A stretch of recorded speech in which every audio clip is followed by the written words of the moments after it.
Um outro ponto para a gente falar sobre a gestão de custos é sobre o break-even point, que é o ponto de equilíbrio, né? Então é o ponto no qual as receitas começam a pagar os custos. É aquele ponto que eu não tenho prejuízo, mas eu também não tenho lucro. Então, graficamente, é esse ponto aqui onde as receitas encontram os custos, tá?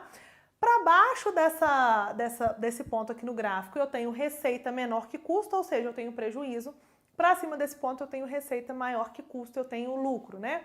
Então esse aqui é um gráfico que eu tenho receita, volume vezes preço, então quanto mais eu vendo, né, eu vou tendo uma inclinação da reta aí maior do que a inclinação da reta de custos.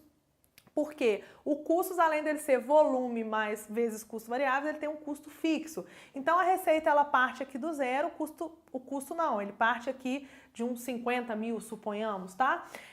Então a inclinação da reta de receitas é maior que a inclinação da reta de custos. E aí eu quero achar esse ponto aqui, porque imagina, depois desse ponto aqui, aí é só alegria, eu vendo para realmente lucrar. Antes desse ponto aqui eu vendo para pagar conta. Então é importante que a gente ache esse ponto de equilíbrio, tá? E a fórmula para achar esse ponto de equilíbrio é custo fixo sobre 1 menos custo variável sobre a venda. Então vamos ver esse exemplo aqui. A empresa Voitotec, para a qual você trabalha como CFO, requisitou que fosse feito o cálculo do ponto de equilíbrio para um novo produto que a empresa deseja lançar. Então, deseja-se vender 1000 unidades desse produto a R$ 99,90, sabendo que para produzir uma unidade temos R$ 22,00 em custos variáveis, além de um custo fixo da ordem de R$ 4.900. Então, vamos lá, vamos ver se vai valer a pena, né, vender essas 1000 unidades ou não.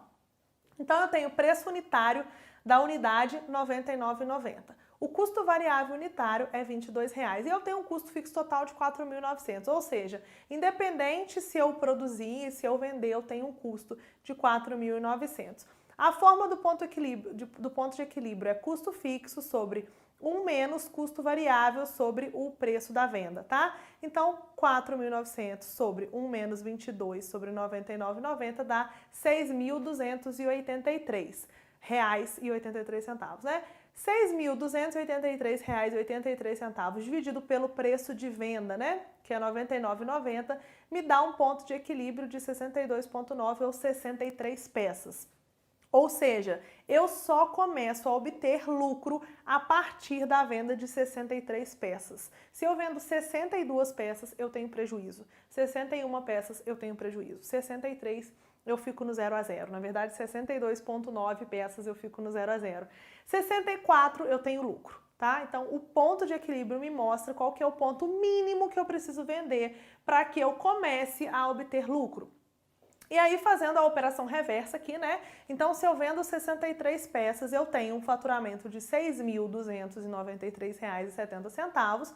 Eu tenho um custo variável de R$ 1.386, né? 63 peças vezes 22, 63 peças vezes 99. São esses resultados aqui.